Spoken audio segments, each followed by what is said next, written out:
வணக்கம் நண்பர்களே.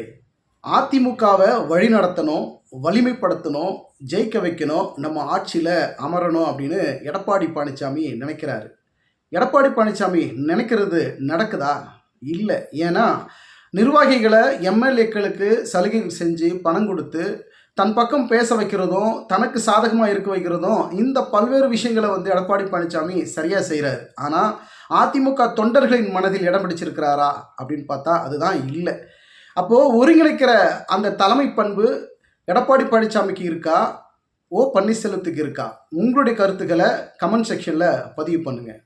அதிமுகனுடைய 2 கோடி தொண்டர்கள் மத்தியில் ஒரு சலசலப்பு, ஒரு டென்ஷனு யார் மேலேனா எடப்பாடி பழனிசாமி மேலே.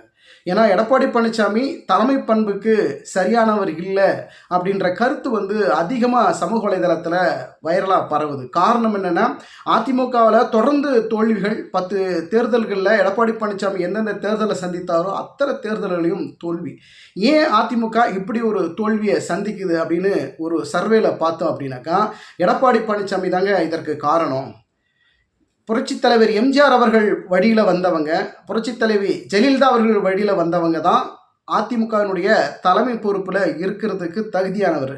அப்போ எடப்பாடி பழனிசாமிக்கு அந்த தகுதி இல்லையா அப்படின்னு சமூக வலைதளத்தில் கேட்டாக்கா, அவர்கள் ஒரு ஒருமித்த கருத்தை என்ன பண்ணுறாங்க அப்படின்னா, இல்லைங்க, எடப்பாடி பழனிசாமி ஒருங்கிணைக்கிற அந்த தன்மை, அந்த தலைமை பண்புக்கு உண்டான ஒரு சுவாரஸ்யமான ஒரு பண்பு எடப்பாடி பழனிசாமிக்கு இல்லவே இல்லைங்க. எல்லாரையும் அரவணைக்கக்கூடிய ஒரு தன்மை அவருக்கு கிடையாது. காசு கொடுத்தா போதும் நம்ம பக்கம் பேசணும், ஒரு சலுகை கொடுத்தா போதும் நம்ம பக்கம் பேசணும்னு நினைக்கிறத தவிர, தேர்தலில் சந்தித்து வாக்காளர்களுடைய ஓட்டை பெற்று, அதாவது உண்மையான அதிமுகவுடைய தொண்டர்களின் ஓட்டை பெற்று ஜெயிக்கக்கூடிய ஒரு தன்மை எடப்பாடி பழனிசாமிக்கு இல்லைங்கிற ஒரு குற்றச்சாட்டு தொடர்ந்து எழுந்துக்கிட்டே இருக்குது.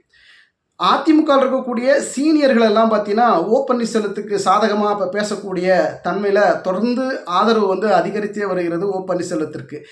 எடப்பாடி பழனிசாமி தலைமை பண்பிலிருந்து தூக்க போகிறாங்களா, இல்லை அவரே விலக போகிறாரா? ஏன்னா எடப்பாடி பழனிசாமியினுடைய ஒவ்வொரு அசைவுகளும் அதிமுக இருக்கக்கூடிய ஒவ்வொரு தொண்டர்களுக்கும் அது பிடிக்காமல் போகுது. குறிப்பாக இப்போ சமீப காலமாக பார்த்தீங்கன்னாக்கா, அதிமுக இருக்கக்கூடிய நிர்வாகிகளுக்கே எடப்பாடி பழனிசாமி மீது ஒரு சலசலப்பு, ஒரு டென்ஷனான விஷயத்தில் தான் போய்கிட்டு இருக்கு.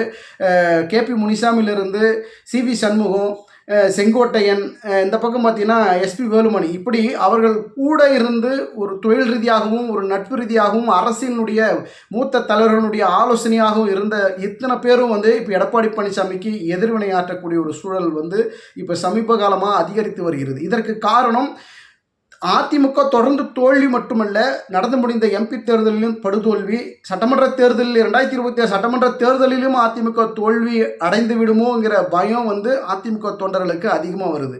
காரணம் என்னென்னா, இந்த தோல்வி தொடர்ந்துக்கிட்டே இருந்தால் அதிமுகவினுடைய நிலை 5வது இடமா 6வது இடமா எங்கே இருக்குன்னு தேடி கண்டுபிடிக்கணும் அதிமுகவை, அப்படிங்கிற ஒரு சூழல் வந்துடுமோ அப்படிங்கிற தொண்டர்களுக்கு ஒரு பயம் இருக்குது. தொண்டர்களுடைய எதிர்பார்ப்பும் அவருடைய ஆதங்கமும் அவருடைய கோபமும் நியாயம் தானங்க. நிர்வாகிகள் கூட இருக்கக்கூடிய நிர்வாகிகள், மாவட்ட செயலாளர்கள், பொறுப்பாளர்கள் எல்லாம் தன் கட்டுப்பாட்டுகளை வைக்கிறதுங்கிறது ஓகே. ஆனால் தொண்டர்களுடைய ஓட்டை பெற்று அதிமுக மீண்டும் ஆட்சியை பிடிக்கிறதுல ஏதாவது சாதுரியமாக எடப்பாடி பழனிசாமி செயல்படுறாரா அப்படின்னு பார்த்தா அதுதான் இல்லைங்கிறது தான் அதிமுக ஒன்றிணையணும் அப்படிங்கிற ஒரு ஒருமித்த கருத்து தொடருது. இன்னும் சொல்லப்போனால் அதிமுகனுடைய உண்மை தொண்டர்களுடைய கோபத்துக்கு ஆளாகிறதுக்கு எடப்பாடி காரணம் என்னென்னா, தொடர்ந்து தோல்விகள் மட்டும்தான். அவருடைய தொடர் தோல்விகள் அதிமுகனுடைய சரிவு மட்டும் இல்லை, 35-38% ஓட்டு வங்கியே தொடர்ந்து ஒரு பெரிய கிராஃப் போல் தொடர்ந்து சரிவு நிலையே தொடர்ந்து வர்றது தான் அதிமுகனுடைய மிகப்பெரிய சரிவுக்கு காரணம். இதற்கெல்லாம் எப்படி தீர்வு காணணும் அப்படின்னு பார்த்தா, பலமான ஒரு கூட்டணி, ஒருங்கிணைந்த அதிமுக, எம்ஜிஆர் வழியில் வந்தவங்க, புரட்சி தலைவி ஜெயலலிதா அவர்கள் வழியில் வந்தவர்களுடைய ஓட்டுக்கள் எல்லாம் சிதறாமல் இருக்கணும் அப்படின்னா எடப்பாடி பழனிசாமி சரியான அரசியல் வியூகங்கள் எடுக்கணும். அந்த தலைமை பண்பை மாற்றணும்னு ஒருமித்த கருத்து தொடர்ந்து எதிர்குறலாக எழும்புகிறது. அப்போது தலைமை பண்புனா யாருக்கு கொடுக்கணும் அந்த தலைமை பண்பு அப்படின்னு பார்த்தா, ஒற்றை தலைமைங்கிறது வேணாங்க, இரட்டை தலைமை. அது ஓ பன்னீர்செல்வம் இருக்கலாம், எடப்பாடி பழனிசாமி இருக்கலாம், இல்லை வேற இன்னும் பிற தலைவர்களாக இருந்தாலும் அந்த இரட்டை தலைமை இருந்தால் மட்டும்தான் அதிமுகவை சரியாக வழிநடத்த முடியுங்கிற ஒரு யோகித்த குரல் அதிகரித்து கொண்டே இருக்கிறது. ஏன்னா இது புரட்சித் தலைவர் இருந்த காலகட்டமோ இல்லை ஜெயலலிதா அவர்கள் இருந்த காலகட்டமும் கிடையாது. இப்போ இருக்கக்கூடிய அரசியல் ட்ரெண்டு வேற மாதிரி இருக்குது. 4 முனை போட்டி, 5 முனை போட்டி, இந்த போட்டிகள் நிறைந்த இந்த சூழலில் ஜெயலலிதா அவர்கள் இருந்தார்னா இது அவங்களுக்கு ஒரு லட்டு சாப்பிட்ற மாதிரி அசால்ட்டாக தூக்கி சாப்பிட்ருவாங்க. அது வெற்றிங்கிறது ஈஸியாக கொண்டு வந்துடுவாங்க. புரட்சித் தலைவர் இருந்த காலகட்டத்தில் அவர் சொல்கிறதான் ஓட்டு, அவர் சொல்கிறதான் வெற்றிங்கிற நிலைப்பாடு இருந்தது. அதே போல தான் அதை பின்பற்றி அவர் வழியில் பின்பற்றி வந்தவங்க தான் ஜெயலலிதா அவர்கள். அவர்களும் சொல்லி அடித்து வெற்றி பெறுவார்கள். ஆனால் எடப்பாடி பழனிசாமிக்கு அப்படி கிடையாது. மூத்த அந்த தலைவர்கள், அதாவது புரட்சி தலைவரோ ஜெயலலிதா அவர்களோ இருந்து முகத்தை பார்த்து ஓட்டு போட்ட காலம் உண்டு. அதே போல் இரட்டை இலை சின்னத்தை பார்த்து ஓட்டு போட்ட காலம் உண்டு. ஆனால் எடப்பாடி பழனிசாமி இரட்டை இலை சின்னத்தை காட்டினா கூட ஓட்டு போட மறுக்கிறார்கள். அதிமுகனுடைய உண்மை தொண்டர்களே ஓட்டு போட மறுக்கக்கூடிய இந்த சூழலில் அப்போ எடப்பாடி பழனிசாமி மீது வெறுப்பா, இல்லை எடப்பாடி பழனிசாமி தொண்டர்களை அரவணைக்க மாட்டிருக்கிறாரா, நிர்வாகிகளை அரவணைக்க மாட்டிருக்கிறாரா, மற்றவர்களை காசு கொடுத்து அவர்களை தன் பக்கம் பேச வைக்கிற ஒரு அந்த சூழ்ச்சி, அந்த மனநிலை இருக்கக்கூடிய எடப்பாடி பழனிசாமி அதிமுக வெற்றி பாதையில் கொண்டு போகிறதுக்கு ஏன் தவறுகிறார் அப்படிங்கிற குற்றச்சாட்டு எடப்பாடி பழனிசாமி மீது தொடர்ந்து எழுந்து கொண்டிருக்கிறது.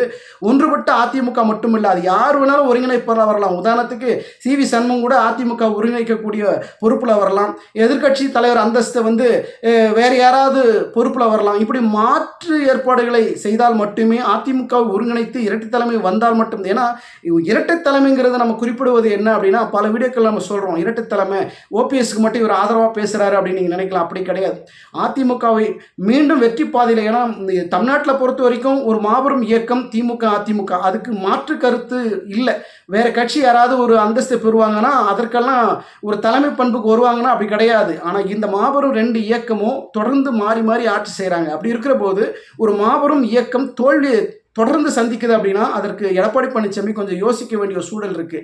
இங்கே ஒற்றை தலைமை, நான் தான் பொதுச் செயலாளருங்கிறத விட அதிமுகவை எப்படி ஜெயிக்க வைக்கணும், வெற்றி பெறணும், ஆட்சியை பிடிக்கணுங்கிறதுல எடப்பாடி பழனிசாமி கொஞ்சம் சீரியஸாக ஒரு திங்க் பண்ணக்கூடிய ஒரு சூழல் இந்த தேர்தல் இருக்கிறது. பொறுத்திருந்து பார்க்கலாம். ஜெயலலிதா அவர்களுக்கு ஓட்டு போட்ட மாதிரி எடப்பாடி பழனிசாமிக்கு ஓட்டு போடுவதற்கு வாய்ப்பே இல்லை. ஏன்னா அதிமுக தொண்டர்கள் அதிருப்தியில் இருக்கிறாங்க.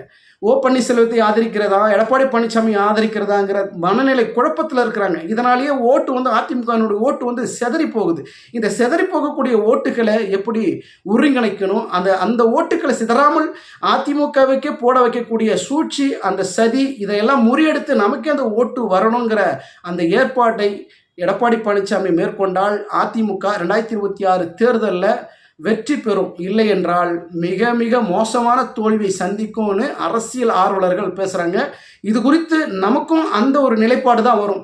அதிமுகவினுடைய ஒருங்கிணைந்த அதிமுகவை உருவாக்காத வரைக்கும் அதிமுக பல தோல்விகளை சந்தித்து கொண்டே இருக்கும். பல ஓட்டு சரிவுகள் 30-38% ஓட்டு சரிவுகளை மலமளவென சரிந்து கொண்டே தான் வருவதற்கு வாய்ப்பு இருக்குது. எடப்பாடி பழனிசாமி அதிமுகனுடைய பொதுச் செயலாளருங்கிற பதவியை தக்க வைப்பதற்காக, அதிமுகவை அடகு வைப்பதற்கோ, அதிமுகவை தோல்வியை சந்திப்பதற்கு எடப்பாடி பழனிசாமி இடம் விட்டு கொடுக்கக்கூடாது. அது போன்ற ஒரு சூழலை தவிர்த்து விட வேண்டும். வெற்றி பெறுவதற்குண்டான வழிவகைகளை மேற்கொண்டால் மட்டுமே தான் அதிமுகவை மீண்டும் மீட்டெடுக்க முடியுங்கிறதுல தொண்டர்கள் ரொம்ப எதிர்பார்த்து காத்து கொண்டு இருக்கிறார்கள். 2026 சட்டமன்ற தேர்தல் ரொம்ப கடுமையான போட்டி இருக்கும். இந்த கடுமையான போட்டியில் அதிமுக மீண்டும் வெல்ல வேண்டும், மீண்டும் ஆட்சி பிடிக்க வேண்டும் என்று அதிமுகவினுடைய உண்மை தொண்டர்கள் விரும்புகிறார்கள். அதை எடப்பாடி பழனிசாமி நிறைவேற்றுவாரா, இரட்டை தலைமையை உருவாக்குவாரா, ஒற்றை தலைமையை மாற்றி இரட்டை தலைமையை உருவாக்கி மாபெரும் இயக்கத்தை கட்டி காத்து புரட்சி தலைவர் எம்ஜிஆர் அவர்களுடைய நல்லாசியோடும் புரட்சி தலைவி ஜெயலலிதா அவர்களுடைய வழிகாட்டுதலின்படி இவங்க செயல்படுறாங்கங்கிறது உண்மைனா ஒற்றுமையோட ஒருங்கிணைந்த அதிமுக உருவாக்கி வெற்றி பெறுவார்களாங்கிறதா மிகப்பெரிய கேள்வியாக இருக்கிறது. உங்களுடைய கருத்துக்களை கமெண்ட் செக்ஷனில் பதிவு பண்ணுங்கள். தலைமை பண்புக்கு எடப்பாடி பழனிசாமி பொருத்தமானவரா, ஓ பன்னீர்செல்வம் பொருத்தமானவரா? ஒருங்கிணைந்த அதிமுகவை ஒருங்கிணைக்கிறதுல யாருக்கு அதிகப்படியான பொறுப்பு இருக்கிறது, யாருக்கு சரியான திறன் இருக்கிறதுங்கிறத உங்களுடைய கருத்துக்களை கமெண்ட் செக்ஷனில் பதிவு பண்ணுங்கள். நன்றி, வணக்கம். உங்கள் அனைவரிடத்திலும் ஒரு அன்பான வேண்டுகோள். நம்முடைய சேனலை இதுவரைக்கும் சப்ஸ்கிரைப் செய்யாதவர்கள் சப்ஸ்கிரைப் செய்து வைத்துக் கொள்ளுங்கள். உங்களுடைய மேலான ஆதரவு எங்களுக்கு அடுத்தடுத்து போடக்கூடிய வீடியோக்கு ஒரு பலமாக இருக்கும். கிட்டத்தட்ட ஒரு 80% நம்மளுடைய சேனலை இதுவரைக்கும் சப்ஸ்கிரைப் செய்யாமல் பார்த்துக்கிட்டு இருக்கிறாங்க. உங்ககிட்ட ஒரு அன்பாக கேட்டுக்கிறேன். நம்மளுடைய சேனலை சப்ஸ்கிரைப் செய்யுங்க, லைக் பண்ணுங்கள், உங்களுடைய கருத்துக்களை கமெண்ட் செக்ஷனில் பதிவு பண்ணுங்கள்.